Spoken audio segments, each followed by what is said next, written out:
যতটুকু আমি গণমাধ্যমে দেখেছি, আপনারা জানেন সকালবেলা মুখ্যমন্ত্রী পৌঁছেছে সেখানে এবং যা নির্দেশিকা দেওয়ার প্রশাসনের তরফ থেকে তিনি দিয়েছেন। তবে যে ঘটনাটা ঘটেছে অত্যন্ত দুঃখজনক, দুর্ভাগ্যজনক এবং বেদনাদায়ক, এবং এ নিয়ে আমি মনে করি রাজনীতি করা উচিত নয়। বিরোধী রাজনৈতিক দল যারা ইতিমধ্যেই অভাব অভিযোগের আঙুল তোলা শুরু করেছে, আমি তাদেরকে অনুরোধ করব যে রাজনীতিটা দুদিন পরে করলেও হবে। এখন যারা আটকে রয়েছে, বিশেষ করে উদ্ধার কার্যে দলমত, জাতি, বর্গ, বর্ণ নির্বিশেষে আমরা সকলে মিলে যদি সমাজের স্বার্থে এগিয়ে আসি এবং মানুষের পাশে এই সময়টা দাঁড়াই, তার কারণ মানুষের প্রাণের থেকে বেশি গুরুত্বপূর্ণ বা বেশি ইম্পর্টেন্ট আমাদের এই সমাজে আর কিছু নয়। আমি তাই অনুরোধ করব যে রাজনীতি 48 ঘন্টা পরেও হবে, দুদিন পরে করলেও হবে। এবং আমি মনে করি আজকের ঘটনার যাতে পুনরাবৃত্তি না হয়, সর্বস্তরের জনপ্রতিনিধি, পুরসভা, প্রশাসন এবং তার সাথে কোর্ট, এই তিনটে ইনস্টিটিউশনেরই সমন্বয় থাকা অত্যন্ত গুরুত্বপূর্ণ এবং টাইট এবং স্টার্ন অ্যাপ্রোচ নিয়ে আগামী দিন কাজ করা উচিত। তাই যারা বিরোধীরা আঙুল তুলছে, আমি বলবো 48 ঘন্টা পরে তুলুন, মানুষের পাশে এসে দাঁড়ান, সবার উপরে মানুষ ধর্ম, মানুষের পাশে এসে মানুষের জীবন বাঁচান। দিল্লি থেকে টুইট না করে বা বড় বড় ভাষণ না দিয়ে টিভির পর্দায় বসে উদ্ধার কার্যে প্রশাসনের মদত করুন, পাশে থাকুন, মানুষের পাশে দাঁড়ান। তারপর মানুষের প্রাণ ফিরে এলে, মানুষ প্রাণে বাঁচলে নিশ্চয়ই আগামী দিন রাজনীতি হবে।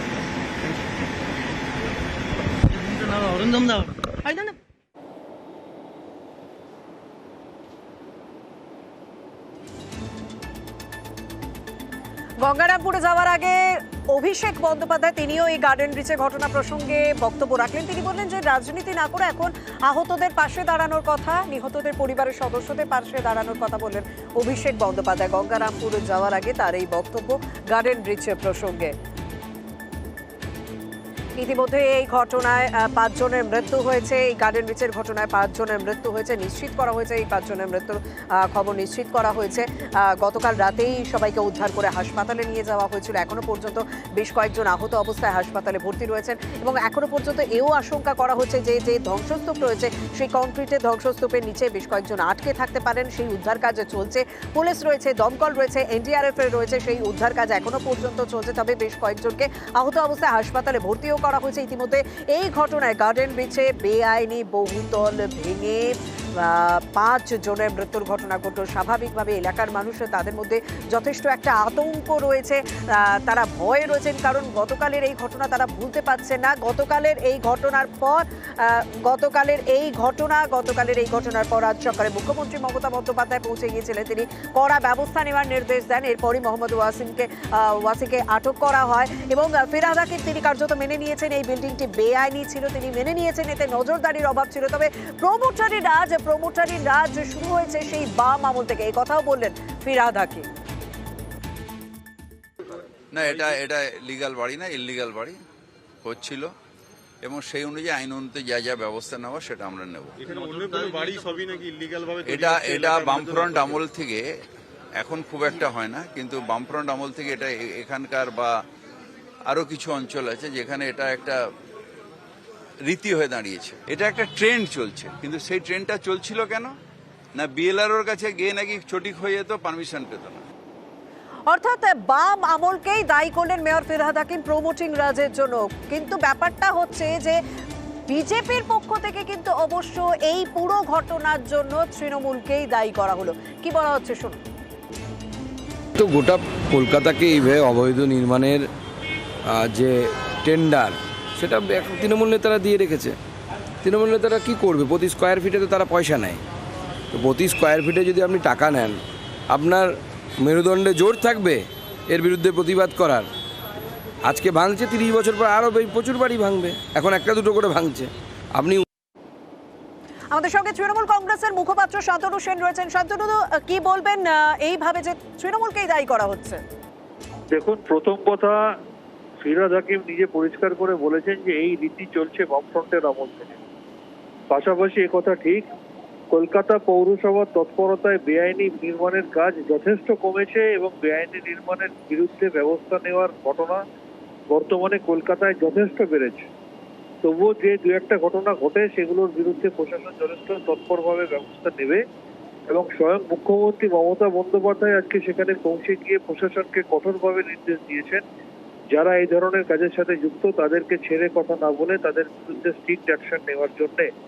কিন্তু সুকান্ত মজুমদারের জেনে রাখা উচিত, তিনি যদি ডেটা দেখেন তিনি দেখতে পাবেন যে বিজেপি শাসিত উত্তরপ্রদেশ বা মধ্যপ্রদেশে এই বেআইনি নির্মাণের সংখ্যা বাংলার থেকে বা কলকাতার থেকে কয়েকশো গুণ বেশি। কিন্তু সেখানে তিনি চুপ করে বসে আছেন কেন, সেই বিষয়ে তিনি কেন মুখ খুলছেন না? আর আমাদের সরকার এবং আমাদের প্রশাসন কোনো বেআইনি কাজকে সমর্থন করে না।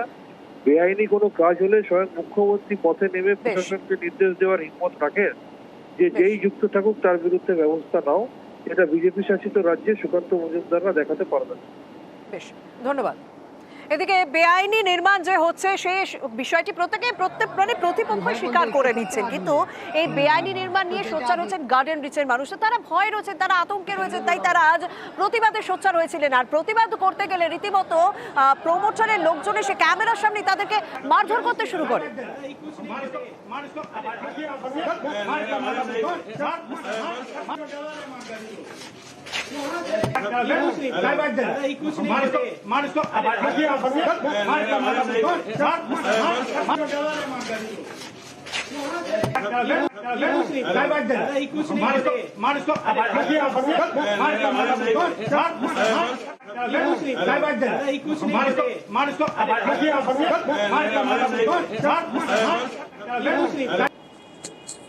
এলাকার মানুষ প্রতিবাদ করছেন, প্রতিবাদে সোচ্চার হচ্ছেন। কোথাও তো গাফিলতি রয়েছে, কারণ এই ঘটনায় 5 জন মানুষের মৃত্যুর ঘটনা ঘটে গেল। গভীর রাতে যখন এই ঘটনা ঘটলো, যারা প্রত্যেকে ঘুমোচ্ছিলেন তারা রীতিমতো এখনো পর্যন্ত আতঙ্কে রয়েছেন, কারণ তারা ভুলতে পারছেন না।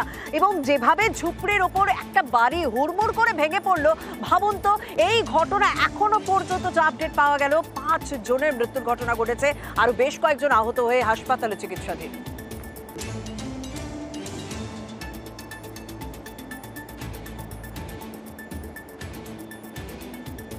পুরো ধোঁয়া হয়ে গেছিল, বাচ্চা কাচ্চা নিয়ে সব আমরা তাড়াতাড়ি বেরোই তালা খুলে। হ্যাঁ, এতেও আতঙ্ক আছে, কখনো ওটাও তো পড়ে যেতে পারে। আমরাও চাই ওটাকে কিছু ব্যবস্থা করা হোক। আমরা ঘুমাচ্ছিলাম দাদা, এক ব্যাগ আচানা ভুই পোকাগুলোর মতো আওয়াজ হো হো করে পুরো ধোঁয়া ভরে গেল একদম। হ্যাঁ, ঘর না পড়ে যায়, হিলে গেছিল কিন্তু বিল্ডিং আমাদের। কোথায় ছিলেন তিনি? উনি ওই যেখানে ভেঙেছে সেখানে আনতে গেছিল গাড়ি নিয়ে, এসে দেখেছি এখানে মারে পড়ে আছে দুটো, আমার মাসি আর মা। দুজনেই মারা গেছে? কি নাম? তো মেয়ে একটা সামা বেগম। দুজনের নাম কি কি? আমার মায়ের হাসিনা বেগম আর মাসির সামা বেগম। শুনলেন তো কিভাবে ঘুমের মধ্যে তাদের এই ঘটনাটি ঘটেন। তারা এখনো পর্যন্ত ভয় রয়েছে। তারা বলছেন যে এলাকার যে কটা বেআইনিভাবে এভাবে বাড়ি হয়েছে সেই বাড়িগুলোর বিরুদ্ধে ব্যবস্থা নেওয়া হোক। হয়তো এবার ব্যবস্থা নেওয়া হবে, কিন্তু একটা ঘটনা, সেই ঘটনা এতগুলো মানুষের মৃত্যুর ঘটনা তো ঘটে গেল, যে ঘটনা এতগুলো মানুষ আহত হয়ে হাসপাতালে তো ভর্তি।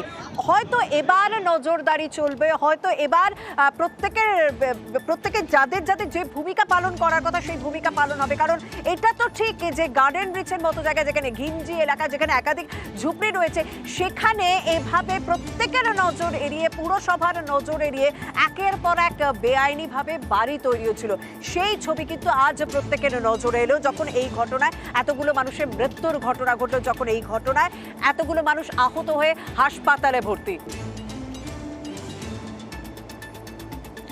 আমাদের প্রতিনিধি রনক আমাদের সঙ্গে রয়েছেন, একেবারে সর্বশেষ পরিস্থিতি জানতে চাইবো। রনক, তোমার কাছে কি কি তথ্য পাওয়া যাচ্ছে? 12 ঘন্টা কেটে গিয়েছে, কারণ গতকাল রাত 11:30 নাগাদ এই ঘটনাটি ঘটেছে। 12 ঘন্টা কেটে গিয়েছে, এখনো পর্যন্ত কি এই ধ্বংসস্তূপের নিচে কেউ আটকে রয়েছে? কি খবর পাওয়া যাচ্ছে? দেখো, এখনো পর্যন্ত কিন্তু যে উদ্ধার কার্য, সেই উদ্ধার কার্য চলছে। এখনো পর্যন্ত রেস্কিউ যে অপারেশন, সেই রেস্কিউ অপারেশন পুরোপুরি সম্পন্ন হয়নি।